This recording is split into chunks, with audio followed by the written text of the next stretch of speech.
Organized money. Please like, subscribe, and hit the notification button so that more people can get exposed to organized money. Really appreciate it. So I was in the DC District Court over the last couple of weeks. I've been there many times. And if you go into the DC District Court, you will see a sign that has one sign that says, to go to the Google antitrust trial, it's in this particular room. To go to the Meta antitrust trial, it's in this other particular room. And there are media overflow rooms. And it's like, it's antitrust Woodstock, right? And Right. and also when you go into this courtroom, there's a lot of historical stuff, right? So there's a big exhibit that's just there with a lot of old telecom equipment that shows this is stuff from AT&T, which was broken up in that courtroom. And there's another display about the Microsoft case and Microsoft was put on trial. You sort of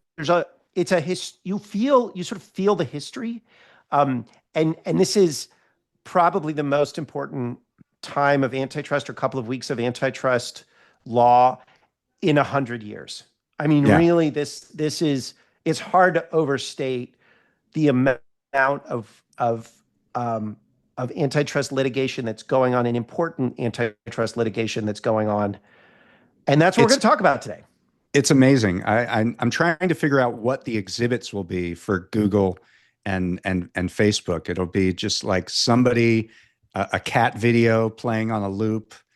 You have been funding, actually, somebody to be in the courtroom at the Meta trial. And then also your organization has been following up at the Google trial. So we're going to talk to both of those people today. We have Brendan Benedict. He's an antitrust attorney, and he is writing daily updates on the Meta trial, which is against the Federal Trade Commission. And that's at Big Tech on Trial, which is Matt's website.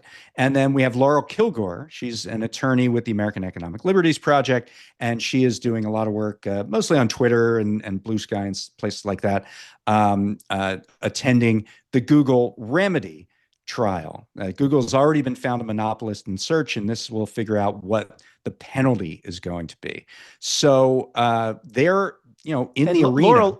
Laurel, if you remember, was on Organized Money. She actually watched the Kroger Albertsons trial and came on and talked to us about the legal developments there. She's a very good attorney. She is and a good court watcher.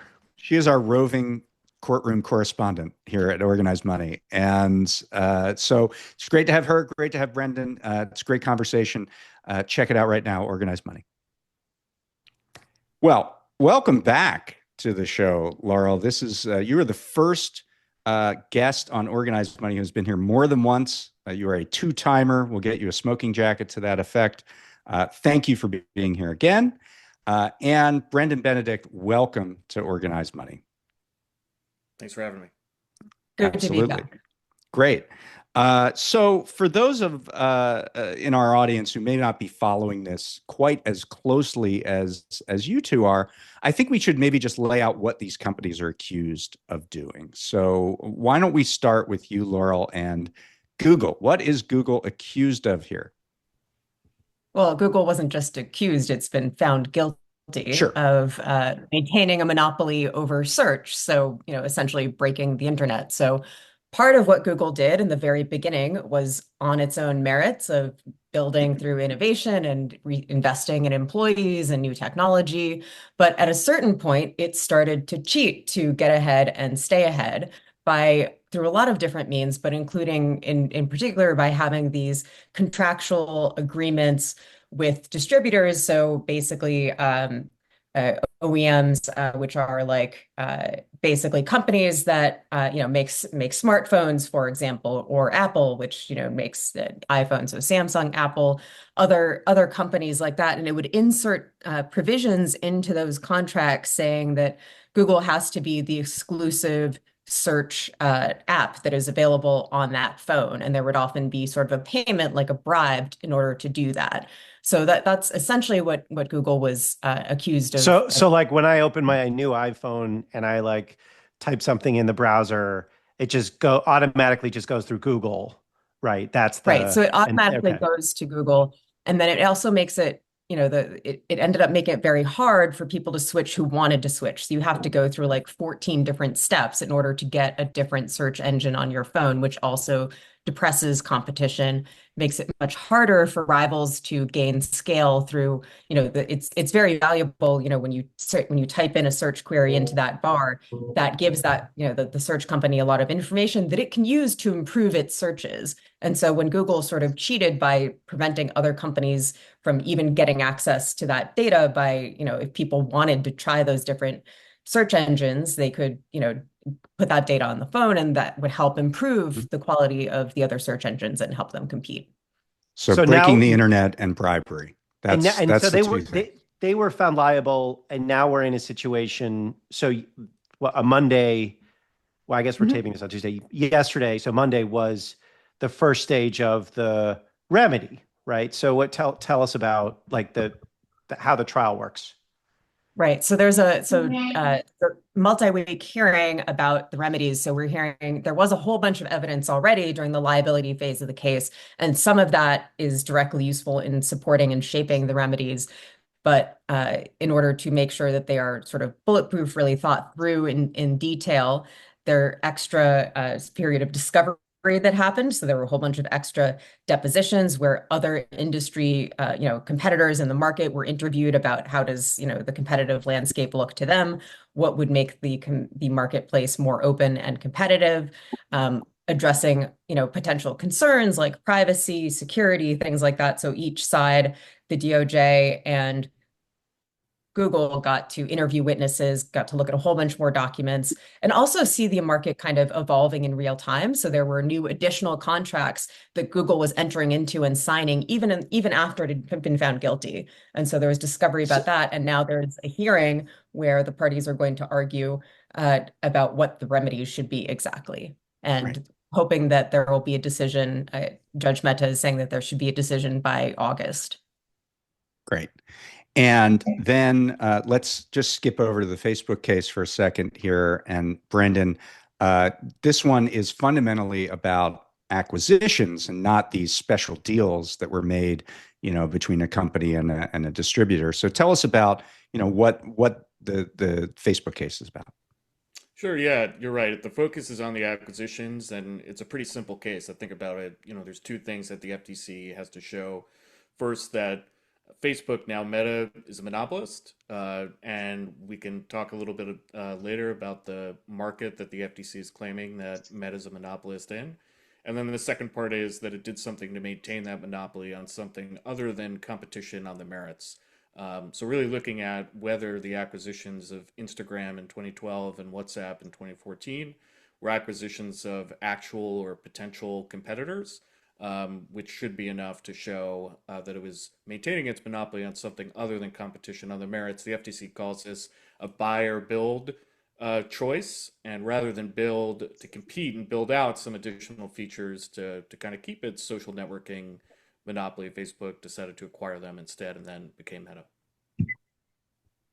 So what's the biggest surprise? So we've talked a lot about Google in previous episodes. Meta is kind of like, this is the first time that Mark Zuckerberg he was put on the stand. Sheryl Sandberg was put on the stand. There's like a bunch of stuff that's coming out. Like, we basically know the shape of the Google case. But what's been the biggest surprise so far, in your opinion? You've been watching the Meta case for a couple weeks now. Yeah, I think, the thing that's really surprising to me as a litigation lawyer that's done this on the plaintiff and defense side is just how colorful and forthcoming Mark Zuckerberg's own emails are.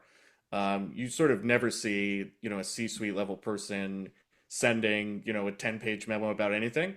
And he's got some juicy emails. So that's a big focus of the FTC's case because the court said at summary judgment, if the FTC can show that the intent was to acquire competitors, that's relevant to looking at any competitive effects and whether it's competition on the merits. And some of the choicest quotes are where Mark Zuckerberg writes, where one reason to acquire Instagram is to, quote, neutralize a potential competitor. He then walks that back in an oopsie daisy, didn't mean to send that email. But he's got others too. There's one from, I think, 2017, 2018, where he's just sort of letting it rip without copying lawyers or talking to his general counsel or anything about how the company might be forced to spin out Instagram or WhatsApp, and that companies actually do better once they're spun out because the Right. synergies are always overstated and the downsides are understated. I know So he loves to. I mean, I was in the courtroom for one of the days. I mean, he loves to just sort of do thought experiments, and he's a very clear writer, and yeah, he's the only decision maker. So it's just like a legally, it's just it's perfect, right? The guy who makes the decisions thinks in very clear written form, says whatever, and likes to do thought experiments. It's like it's amazing. I love Thought yeah, it. experiments and about doing Yeah, crimes, yeah, about, like about criming. illegality. It's like, what if we were to take notes on a criminal conspiracy, Right. like the Stringer Bell Yeah. rule, which apparently he doesn't Right. follow. Yeah. Um, yeah, exactly. Yeah. And using the language of economics too, it's rare to see like a fact witness, let alone like a CEO, talk about network effects. So yeah, it's really a strong part of the FTC's case. so then, okay, so last question on this particular trial. All right. So one of the things I hear a lot about Google is they're like, all right, well, obviously, like Google's the only search engine. Okay, but with Facebook, people are like, well, I mean, yeah, like I don't like Mark Zuckerberg. Facebook's powerful. Facebook, Instagram, WhatsApp, they're all owned by the same entity, but it's not a monopoly, right? I mean, I can use TikTok or I can use Snap or I can like there's YouTube, there's other things. Like why what is the like clearly there's competition, right? I mean, that's what I think a lot of people say when they look at this trial. The troll in me wants to say Mark Zuckerberg will lose, but there is competition, right? Like what's the how's the FTC addressing that dynamic where it's like clear that the market has changed since they brought the case 6 years ago? Yeah, so you mentioned, you can use other apps, but I think the FTC's point is use them for what? And Facebook and now Meta had developed a monopoly on what it calls the personal social networking market. So really a use case that's sharing with friends and family.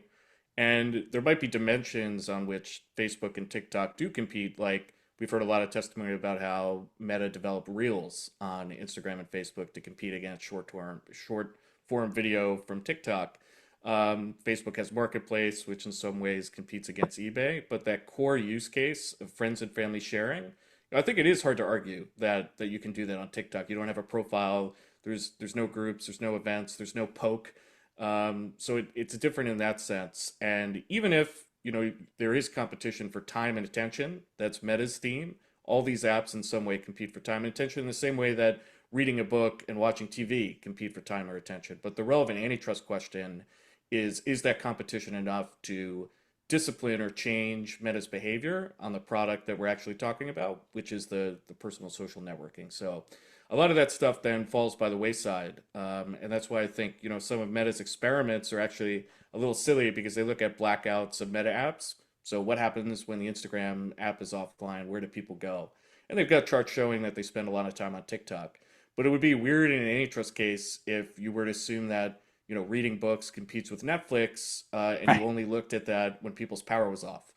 Right. So it just How kind of dare these doesn't candles answer. compete with overhead lights? Yeah, exactly. Yeah. All right. Well, I want to go back to Google. It's actually interesting because spatially speaking, both of these cases are happening in the same courthouse. So I'm literally running back and forth between Brendan and Laurel here to get the latest. The Google case, this remedy phase of the trial, it only started on Monday. So we're taping this Tuesday afternoon. We're only a couple days in. I listened to the opening arguments, which were available via audio, and I thought there were a couple interesting things. But maybe we should start with, in a remedy phase, the government asks for a particular remedy, and then Google has their sort of counter, and then the judge determines between the two. So, what is the government asking for? What are sort of the main points that they're asking for? Yeah, so the government is asking for a suite of remedies that go together. So sort of in the same way that Google has a flywheel in terms of the way it built its monopoly power by collecting a lot of users and a lot of data and all of that feeding back in sort of a virtuous cycle. The government is trying to address each of those points, and starting with part of it is it's not just undoing the bad contracts that existed, but also one really important part of the remedies is divestiture of Chrome. So saying that Right. Google should have to sell off the Chrome browser because the judge made a finding that Chrome was a really important distribution point for distributing Google's search engine. So that's a key part of it. And then there's some Wasn't it like 35% of all searches begin at Chrome, something like that number? Yeah, it was a Yeah. very high percentage. Yeah. So it's very valuable to Google, and I think the indirect revenue was in the billions. I think the exact number was redacted, but hugely valuable, which also means that it will be attractive to a divestiture buyer because it has so much data and potential to generate revenue that way. And today, OpenAI's head of ChatGPT actually said that they would be interested in considering buying. Um, Yeah. Chrome, because that would be a really amazing access point for them where they can say, and they can think of the browser in a new way, saying this is an AI first browser, whereas Google hasn't doing that same thing with Chrome at this point. So that's one of the remedies. Another thing that's very important for jumpstarting competition is because sort of part of Google's ill-gotten gains was all of this data from all these extra search queries that helped improve the quality of its search. There's also a remedy that's about for a limited period of time, helping jumpstart competition by sharing some of that data and some of its licensing out its search index to competitors to help jumpstart the market again because it had been suppressed for a really long time. So those are some key ones. There's some other things like choice screens, but it's all sort of a package that's crafted to work together. Right. Yeah, I think that's important. And one of the interesting things is that Google, in their response, so you just talked about what DOJ is asking for, and then Google's response kind of Wait, treated. sorry, can I just get it? I think I want to make sure we highlight. Also, they have to stop the contracts with Apple. Right. Right. That's Sure. like a $20 billion contract. Like Apple gets Right. $20 billion a year to preload from Google to preload the search. It's almost like a cartel between Apple and Google. Right. That's a lot of money. And they can't they can't do that anymore. That's one of the things Google wants. And then the government also wants Google to do something around AI, right? This is very important because we're in this technological inflection point where all PR around technology is just going to be press releases about AI instead of press releases about other forms of. I'm just sorry, that was a bad joke. But we're apparently AI is important. What is the remedy? Yeah, so part of it is the contracts that Google is basically trying to copy and paste its same legal terms that it had for search distribution to AI distribution. So its Gemini app, for example, there's a evidence that came out. We heard from a Google executive who was a hostile witness that the DOJ interviewed, saying that look, there was this there had been some previous contracts with Samsung. There's a new one with new terms that is saying that, okay, Gemini, you're going to get an enormous sum of monthly payments to make sure that Gemini app is distributed on Samsung Android phones. And in addition to that, there were incentive payments that are part of it. So it's not just having the terms in there about distributing it, but also saying you were extra incentivized in terms of the number of activations of Gemini app on phones and things like that. Even down to features like you have to include specific features like a side key long press. So when you press the side of your phone, and you can get the Gemini app that way, that was something that's in the contract. So it's thinking about ways of, preemptively locking in that advantage in generative AI, in addition to what Google had been doing in search before. So it's even though the judge had found that those similar terms were illegal for search distribution agreements, Google was trying to do the same thing with generative AI. So that sort of gets to the point of how Google is kind of treating this trial as if there wasn't a situation where they were ever found liable. Like that's what struck me the most when I was hearing the opening arguments from the Google side, is that they kind of weren't conceding in any way that they were found guilty of being monopolist. Right. Yeah, I mean, I thought their lead attorney, Jonathan Schmidt-Leid, was good in terms of style. Like he managed to make unreasonable arguments sound reasonable, but substantively it did come across, I think, that Google is just in denial about having been found guilty. Yeah, absolutely. And, I mean, and I think, go ahead. Go ahead. no, they've lost 3 antitrust trials now. None of them have gone Right. to, I mean, this is the second one to go into a remedy phase, but none of them have been implemented. But they're just sort of like, it was amazing. I was listening to John Schmidtlein, who's the Google lawyer, and he just kept saying to the judge, all due respect, we don't agree with your ruling. And then he would go on and make his points. And I was like, no one ever says that to a judge, where they're just constantly telling the judge that the judge is wrong. Especially when the judge is going to be delivering the verdict. This isn't a jury trial. I mean, it's Google. I mean, do you think that Google has just decided to write off the judge and just go for the appeal or the Supreme Court or something? Like, what's behind this? Yeah, there may be some of that and the client pushing hard as their strategy, but the lawyer doing the best they can to make it sound reasonable. I see. Yeah. I think the part, and we'll go back to Facebook in a second. We'll run across the courtroom and go back to Facebook in a second. But the bit about data, I think, is really, really important, and about this idea of data sharing. I was on a radio show today, and they were pretty incredulous that the DOJ was asking to give all these other companies this data. And I mean, how is the DOJ positioning that as a legitimate remedy here? What are their arguments that they're making? Well, I mean, one of the basic principles of antitrust remedies is that a guilty party does not get to keep the ill-gotten fruits of their illegal conduct. So that is one of the core purposes. There are other core purposes, but that's one of them. And so part of it is, in this situation, you could ask hypothetically as a remedy, saying you have to disgorge or destroy all of the extra data. But, we don't think that would be, overall beneficial for the market. So instead it's let's kickstart competition by sharing the data for a limited amount of time. And one of the fundamental principles of any area of the law is that you can ask a guilty party to do something that you cannot ask an innocent person to do. So it would, you don't make innocent people spend a night in jail, but you do that if someone is guilty. So I think, Right. And one of the first witnesses that the DOJ called, the very first witness actually was a computer science professor who was talking about the importance of data and how much of an advantage it gives in AI. So Google got this illegal extra data advantage in search, and it just wants to roll that over into an extra head start in AI that it didn't earn. Right. So it's trying to get to jumpstart the playing field as if it hadn't had that extra advantage that was unfair.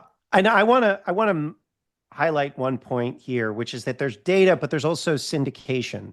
So there's data. There's a lot of different types of data. There's user data. There's also advertising data. So the data that advertisers get. And I was amused at one point, John Schmidtlein said, if advertisers get too much data, they'll be able to rig the auctions for advertising, which is hilarious if you know antitrust, because there was a trial. Google was just found guilty again for monopolizing in ad tech, and part of what they were doing was rigging the ad auction. So it's just like there's an amazing lack of self-awareness there. Right. But one of the things one of the things Google is pushing back on here also is giving advertisers more transparency about what they're getting when they pay Google to advertise on. And text advertising is kind of a lesser known part of this Google search case, but there is that aspect to it, and Google is trying to prevent advertisers from getting a fair deal. They're also, it's just such a complicated and interesting business.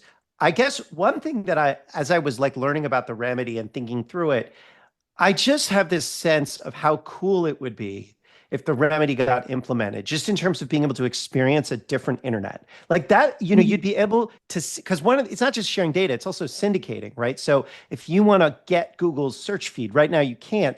They'd have to do it for you. They'd have to license it, and so you'd see this flourishing of all of these new cool products who could incorporate Google products that they now can't. And so there was this one particular part of AI chatbots, which I think is really important to highlight. And that is something called, was it reality augmented or real-time augmented something, right? It's called RAG, right? That's what it stands Okay. for. But basically, Retrieval yeah, something. retrieval, augmented, whatever. Anyway, I'm anybody who knows, somebody knows this, and anybody who's listening and knows this word, you're a nerd. But the bottom line is, it's when you combine a chatbot or an LLM, like, which, you train it, it gets trained, it knows stuff from the point of time it was trained, but it can't learn anything new. It just has its data set of what it was trained on, and it also often gets things wrong, and it doesn't know anything that happens beyond the date it was trained. Well, if you combine it and say, hey, LLM, you also get to use a search engine, then all of a sudden you have this like thing that can talk to you, but it can also be pretty accurate, and it knows what's happening in real time because it can just reference the search engine all the time. That is the kind of super awesome thing that AI can do. And guess what? There's only one really good search engine, and that's Google. So if Google is the only one that gets to like decide who gets access to that search engine, then yeah, there might be lots of LLMs, but over time, what you will find is that the only person who can build that kind of peanut butter and chocolate large language model combined with the search engine is going to be Google. So I was just thinking about it, but if it gets syndicated, then everybody can. And actually, OpenAI's guy testified on that. So I was just thinking about like, and that was super super important because AI's LLMs obviously have this problem with hallucination, and having this high quality search data that you're drawing from is one of the ways that you cut down on the amount of hallucination. And RAG, I think, was also important for making sure that you have as up to the minute information as possible, because the LLMs are, as you said, only trained up to a certain date. Yeah, so Great. sorry, I wanted to get in that because it really is feel like we're talking a little bit about the future, but it is an awesome future if this gets implemented. Well, let's go from the future to the past, because to talk about the Meta trial, we really have to be talking about 2012 and 2014. This is when Meta, then known as Facebook, bought Instagram and then WhatsApp, and we had a really interesting set of testimony on the stand today with Kevin Systrom, who is the co-founder of Instagram. And he said some really important things. Brendan, could you tell us about that testimony? Give us some of the highlights. Sure, yeah. Great witness for the FTC, probably the best day that they've had of the trial so far.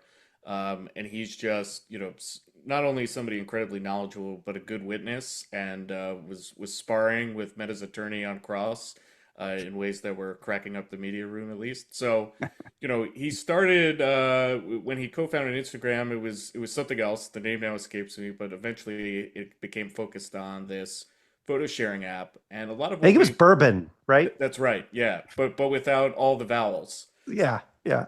Because you're not allowed to have vowels and stuff. That was like 2010, 2011. It goes along with the juicy pants and all the weird styles of that. Anyway, sorry, go on. Yeah, stuff for the 2000s. So yeah, they got this app going. They're growing users. There's a fight in the case about how many users they had, pre-acquisition. But from the Facebook Zuckerberg perspective, this was a threat to them because they were worried about apps that could that had an adjacent use case that could then build out a social network that was going to compete against Facebook. And he was sort of jealously guarding, what are called network effects. Apps get more useful the more people are on them if it's a social app. So if you start to bleed some users, you could quickly go into this death spiral, or what he calls network collapse. So he had his eyes peeled for Instagram. But Kevin Systrom's testimony was really helpful to talk about, what happened after the acquisition, because we've heard a lot from Meta in the opening statements and in questions of witnesses that, Instagram wasn't going to make it. They weren't going to scale up to 1 billion users without being part of Meta. And he really, I thought, threw some cold water on that. Talked about how rarely were they getting the resources they thought they were going to get. I mean, to put it in perspective, he was saying, by the time Instagram had 1 billion users, that was about 40% of the users that Meta had. So, we could call it close to 2 billion. But 35,000 employees at Meta worked just on Facebook, and Instagram served 1 billion users with 1,000 employees. So this idea that they were, and there was something like a video team that he asked for 300 employees and he got 0. Right. They made a pool of 300 employees available for, a company-wide push for video, and Instagram got none of them. Right. So this happens kind of over and over again, and we saw a lot of emails of that. And he was making the point that they wanted Instagram in the stable, but they didn't want it to be too popular because that would start to eat away at Facebook, which is the core product. Right, yeah. And originally it was pitched that Instagram was going to be managed independently, but increasingly as Instagram grows over time, especially around 2018, you see Zuckerberg start to be concerned that Instagram is cannibalizing Facebook users, Right. and Facebook was making more money because it had a more mature ad platform. So there's a lot of back and forth about how can we push more ads to Instagram so that people don't fall off from using Facebook. And it was really interesting to hear Kevin Systrom's testimony today about just the personality behind that. I think Zuckerberg, we heard, had, is a point of pride for him that he's the only app ever basically that scaled to 1 billion users without being acquired by somebody. The world's, youngest billionaire at the time. So there's almost, he called it feelings, emotions. He gets really emotional about this idea that Instagram maybe is the better app in the Meta family. And so it's kind of a third rail issue, this trade-off between Instagram and Facebook. But I think all of that shows that they were competing for users' time and attention, certainly in the social media, use case. So if they were competing even as part of one company, probably likely that they would have been competitors if they weren't under the Meta roof. So there's a sort of, it's a sort of everybody hates Mark trial. A little bit of what we're talking about here. Sheryl Sandberg testified as well. So did Mark Zuckerberg.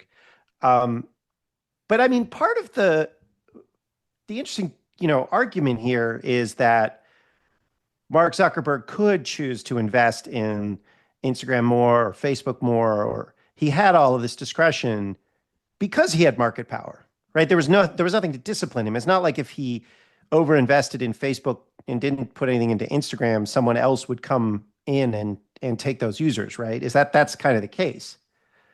Right, exactly. And, I think there were admissions from Meta throughout the course of trial that they were underinvesting in friends. There's a lot of evidence that the FTC has that users wanted to see more friends and family content than they were seeing.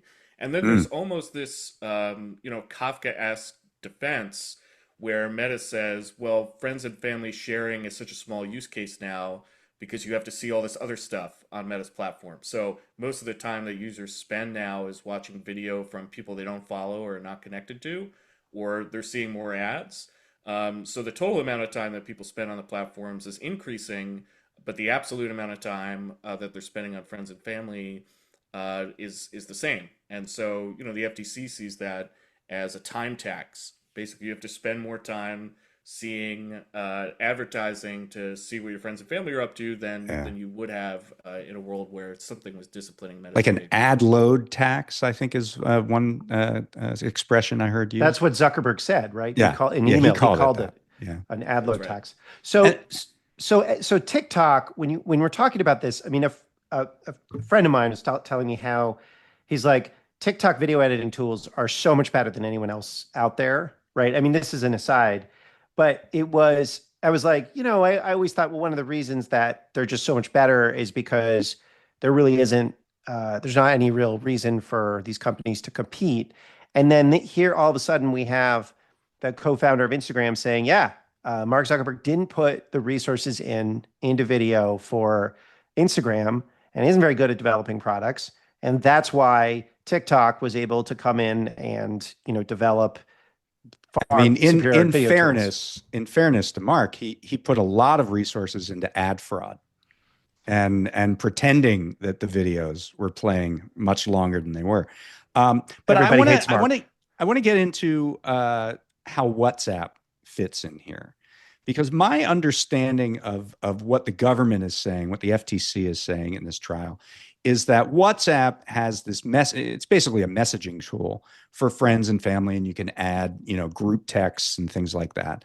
And small businesses are actually really important to WhatsApp now all over the world. That's really interesting. Yeah.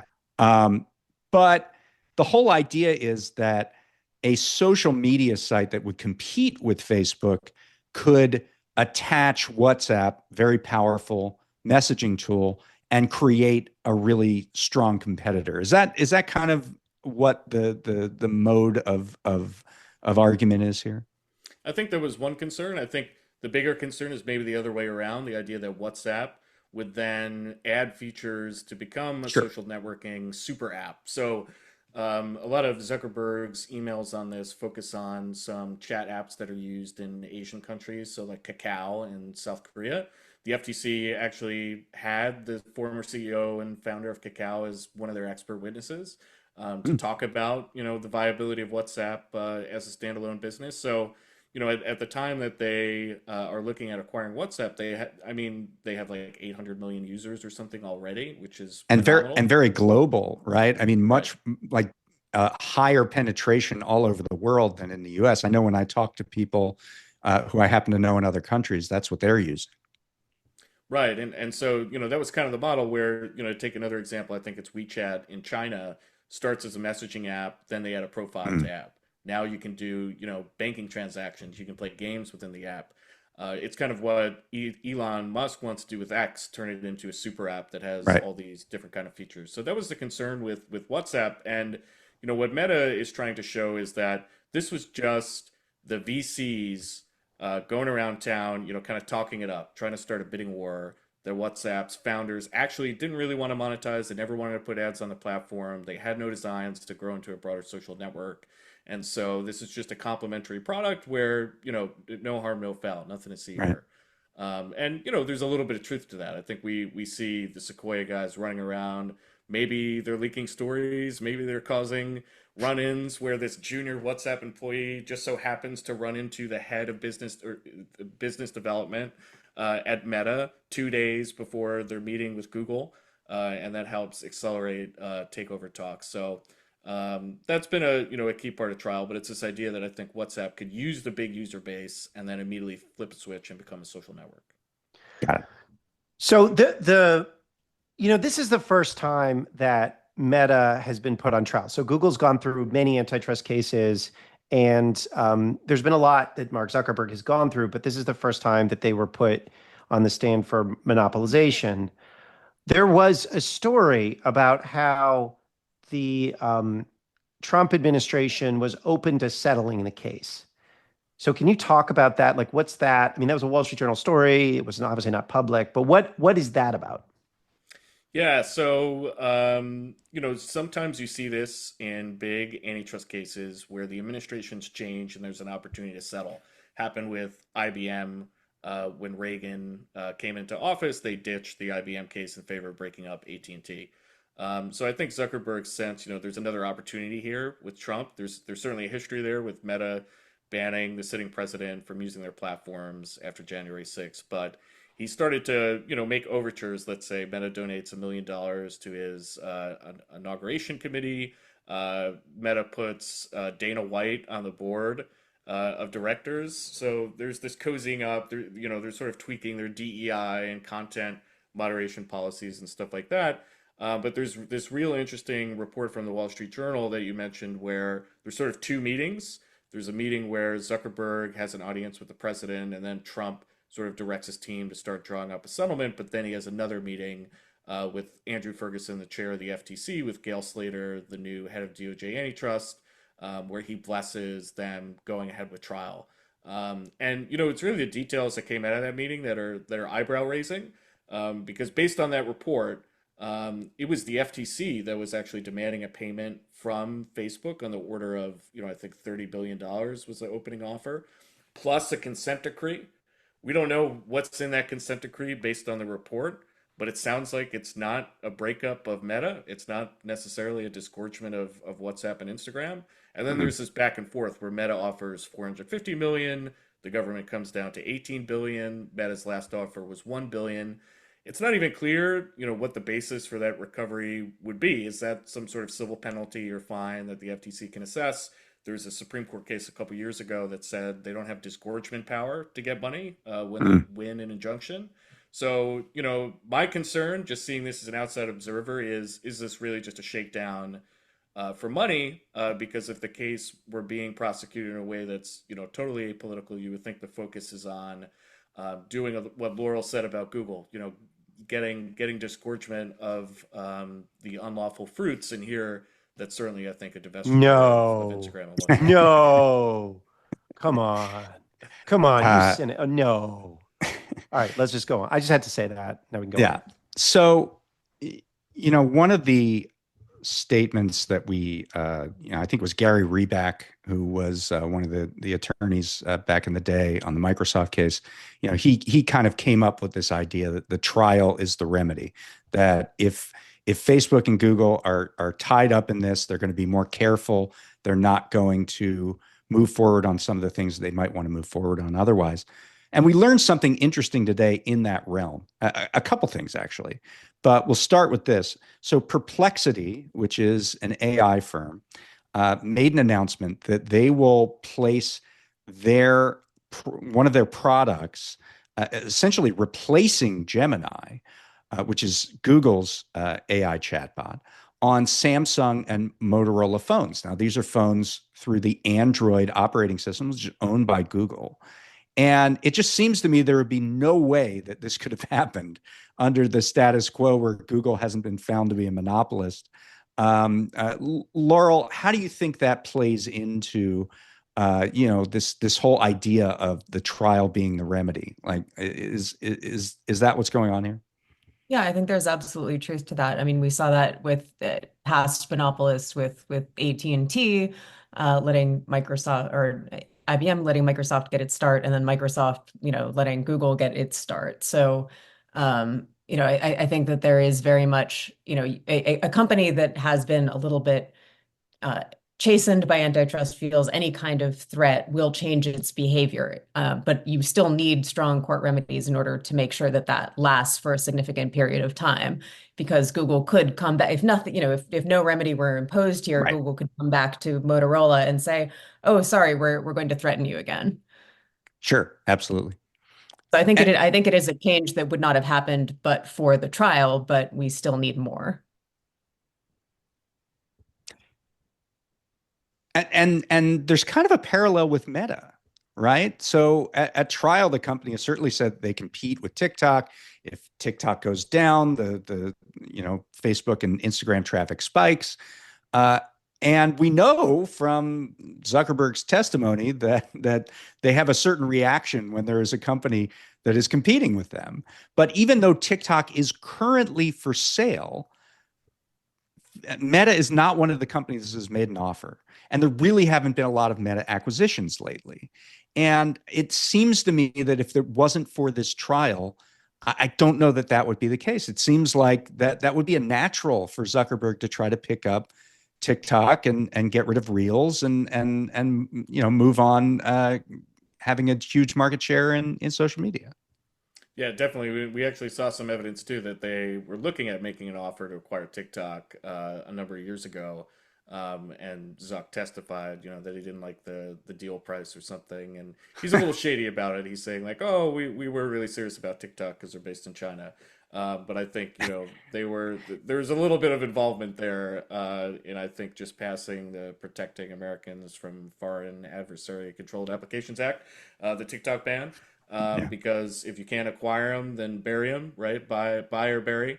So one way for Facebook to address the problem is just to ban TikTok in the U.S. But definitely, I think at one level there's just the optics of you don't want to do a big M&A when your CEO is spending 3 days of his week testifying in an antitrust case. But then there's also this specific point about their defense in this trial is we compete with TikTok. All those admissions now could be used against them if there's a merger trial in buying TikTok. So it's not just that the trial is the remedy. It's even having like one trial could be a remedy for a bunch of different cases. The trial's the evidence. Yeah. Yeah. Yeah. That's interesting. So we had Cory Doctorow on the show like a month ago or something, and he talks, he has this theme of enshittifying of the internet. What is this the way to de-enshittify the internet? Like, what evidence is coming out in either the Google or Meta cases that these companies have made the internet worse? So I'll just start with Meta, and this gets back to the argument that we were talking about how Meta says there is no personal social networking market anymore because everybody's just watching content. But a lot of that is maybe against what users actually want to see. because the FTC has consumer surveys from a couple years ago that show that 60% of more users want to see more friends and family content. Actually, recently, I'm not sure how recently, but Facebook actually reintroduced or introduced for the first time a friends tab. So in the same way in Twitter, where you can have like a recommended tab and the following tab, Facebook has now introduced the same thing where you can just see content from your friends and family, not unconnected content. And that probably wouldn't have happened if we weren't having this trial right now, right? That happened after the case was set for trial.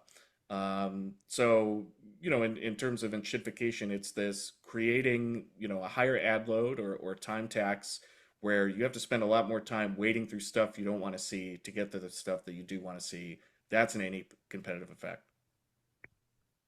And what about Google? Yeah.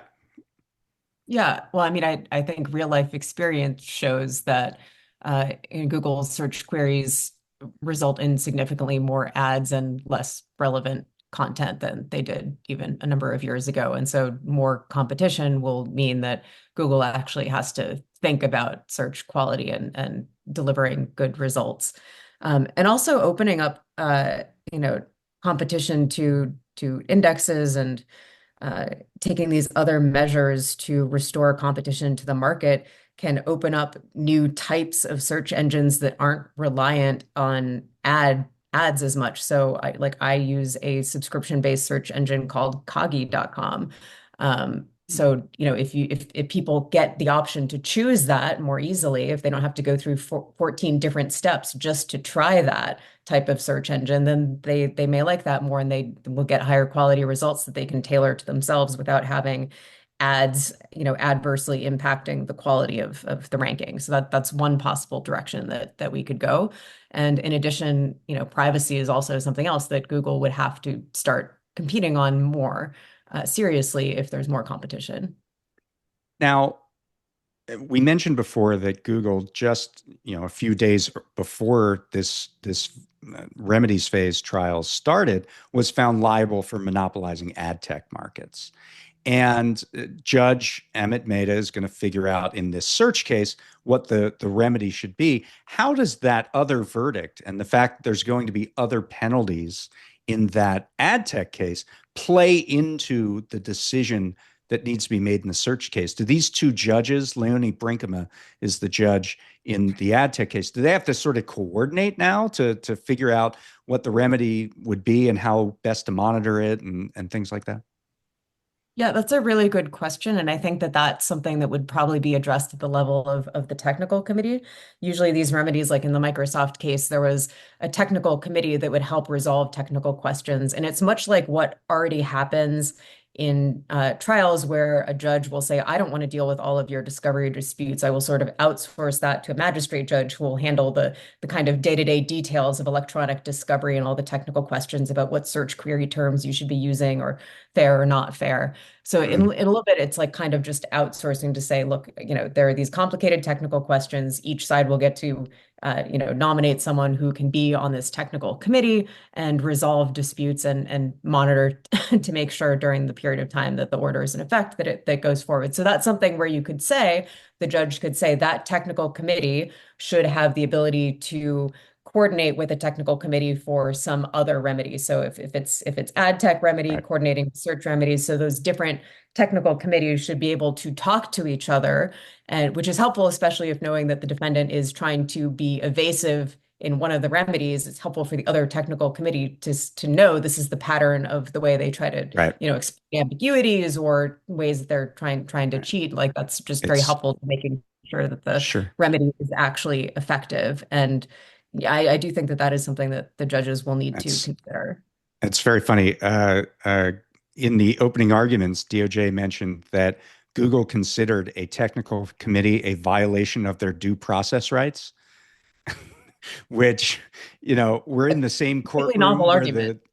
we're in the same courtroom where the due process rights of people being rendered to El Salvador is happening. This is just as It bad. seems like it's kind of a signal of market power that all of these monopolists in every case bring multiple constitutional arguments. Like they run crying to the Right. Constitution for every single thing that happens in the case, And national including security. the very structure of the agencies that that have been in place for decades. They Google suddenly is, discover that yeah, institutions that have been around for 100 years are suddenly right. unconstitutional. Yeah. Google has said that it's a national security issue if they're broken up, which I think is hilarious. The government was like, we're the government. We decide what a Right. national security issue is. Sorry, Right. my daughter is that is in fact my daughter. Oh, I don't hear her at all. Couldn't Well, either. I put her on mute. She really wants to be she's a budding toddler. She podcaster. really wants to be involved in this discussion. She has strong views on market definition. She does not like antitrust law. It's a bold choice Very for her. weird, very frustrating, but that is, it is what it is. You have to start rebelling against your parents early. I know, right? So anyway, I want to say she's a toy private equity something. So I don't know. she's super excited that Mark Israel is going to be testifying in Google Remedies as well. Oh, really? That's amazing. This is, so here's what I want to ask you a question. Like it's a historic moment, right? Where you have two antitrust cases against trillion-dollar companies, trillion-dollar-plus companies in the same courtroom at the same time. Has that ever happened? Do you know of, not that you're historians, but I don't know of any time it's happened. All right, well, forget. But the larger question is, like, what are other companies that may have some degree of market power looking at this happening? So there was a particular moment when John Schmidtlein of Google started talking about how what Google was doing and using scale to give itself an advantage. He said, this is something that every company in the economy does. And he particularly brought up, he's like, Coca-Cola has economies of scale where they have a bigger factory and they get to use their distribution to beat competitors. So this is nothing different than what's going on in every other area of the economy. And it was a little bit like, yeah. Right. Yeah. Right. So I agree with you. I mean, I will subscribe to your newsletter. Right. Aside from breaking up the infrastructure on which advertising works, which is now controlled by Google mostly, a little bit Meta, aside from breaking up the infrastructure on which we find things, aka search, aside from trying to pull apart the monopoly infrastructure, how we communicate with friends and family, what are the implications outside of these areas to the rest of business in America here?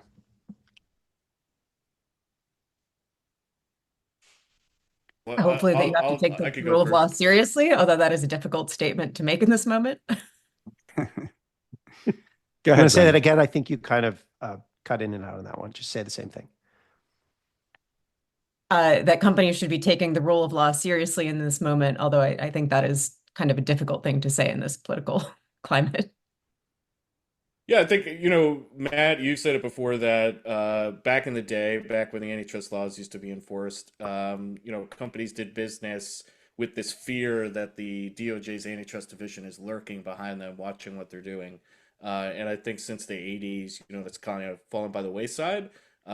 People get very angry and mad at big Wall Street law firms that they have to do any sort of merger review at all. Like Scott Barchet of Paul Weiss, who called Lena Khan and Jonathan Cantor's former partner anti the law. They don't have anything to say about the El Salvador business, but Lena Khan is anti-law. I thought you were going to give the other Scott Barchet quote, which is she can't catch them all in terms of legal mergers. Lena Khan is really the coolest dictator. But so one of the impacts here is like when there was stronger merger enforcement, where merging parties were just saying, oh, antitrust is this check the box thing you do at the very end of the process. They had to think about it early. I think one impact here is when companies are entering into agreements with partners, with commercial partners, they need to start thinking about those terms early in the negotiation process instead of saying, not thinking about it at all, or thinking about it very late in the process when the deal is almost done, like, oh, here's a different wording, but like actually substantively thinking about what this is going to look like to a court. Yeah. And that's a big deal.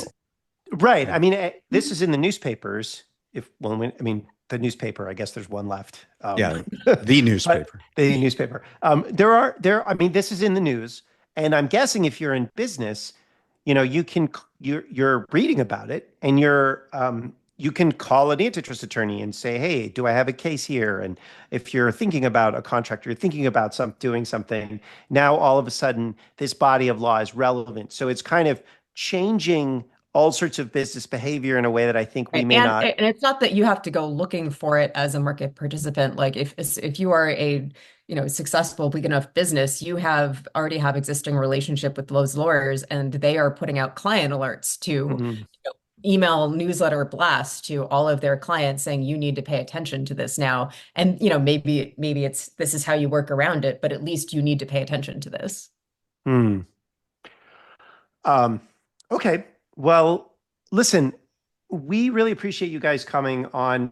Brendan, I know you've had a long day at the court, and I know you have writing to do. I've really enjoyed your writing, by the way, bigtechontrial.com, which is actually my website, or yes, joint website. So yeah, great coverage, Brendan. Yeah, but it's really good. We get a lot of feedback from actually law professors and foreign enforcers who are like, wow, this is really useful, detailed work, and I think it's historically important. But I'm enjoying your both of you have seriously great Twitter game, and thank you for covering the details with rigor and passion. And thanks for being on the show. Thank you.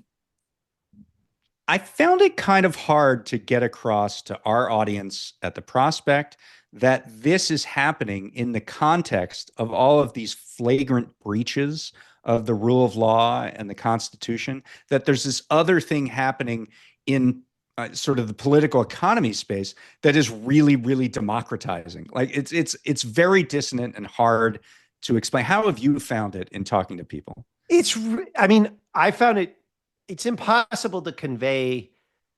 Like, okay, so we're in a kind of declinist moment, I think would be fair to say. Like people feel that the American project itself is kind of on a downward trajectory, that nothing works. We can't build anything. We can't do anything. We're all corrupt, and like the rule of law is a joke. It's a very cynical moment. It has been cynical for quite a long time. And the thing that is so bizarre about these antitrust cases is that they rest upon a fundamentally optimistic premise that the rule of law can tame the powerful. And the weirder thing about it is that it's working. And it's very hard to be like, yeah, you're totally right to be absolutely cynical about all of these terrible things that are going on. But also, look at this democratic utopia. And it just doesn't work. Like it just breaks people's this total minds. Dissonance. The Chief Justice of the DC District Circuit, who is hearing the Meta case, is James Boasberg, who is also hearing the case about the sending of 238 Venezuelans to the El Salvadorian Gulag, CCOT, and he's trying and failing to stop those cases from happening under the Alien Enemies Act and whether they can get any due process. So there's this sort of flailing in that arena while he's presiding over this case that could fundamentally reshape the internet in the same week. And it's also very scrambled in another context, which is that if you were to say the Federal Trade Commission is doing this thing and the Department of Justice Antitrust Division is doing this thing, anything that happened in the last 5 or 6 years, and you just said, and you didn't know who was president, you wouldn't be able to tell who was president, right? Because the Biden administration, like these cases were originally brought by Trump, both of them, the Facebook and the Google search case. The Google ad tech case was brought by Biden, but they were all litigated by Biden. The Google search case was won by Biden, and now they're being litigated and aggressively by Trump. And so I don't want to overstate it. Gail Slater was out in front of the courthouse giving this speech about how this is the moment to reshape the internet. And, if you didn't know if that was a Democrat or a Republican, be hard pressed.